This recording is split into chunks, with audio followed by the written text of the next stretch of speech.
South Sudan's government has expressed disappointment over United Nations extended arms embargo on the North African nation. Now, whilst articulating its frustration on the UN Security Council resolution, now the government says it has made significant progress in the implementation of the country's peace deal.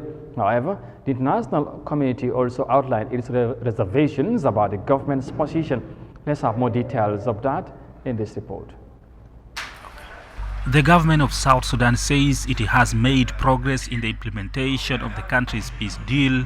One of the successes, it says, is to unify command of the various armed groups in the country. But one thing stands in the way of graduating the unified armed forces: the UN arms embargo. The government of South Sudan is dissatisfied and disappointed with the resolution of the Council of the Security Council, because this resolution, in the opinion of the government, doesn't actually serve the interests of the people of South Sudan and doesn't in any way serve the implementation, the proper implementation of the agreement. But some members of the international community disagree with the viewpoint. Believe me, and you just have to travel in a country, the problem in this country is not the lack of weapons, it's the excess of weapons and where they are, and the supply of weapons.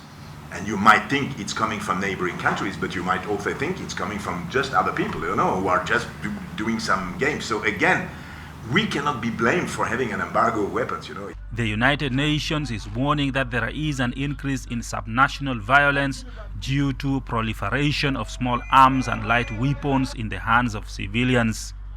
Juba, however, says it is doing everything possible to bring lasting peace in the country, but the pace of implementing the current peace agreement, it says, is being slowed down due to lack of backing from some members of the international community who are still pursuing sanctions and arms embargo on the East African country.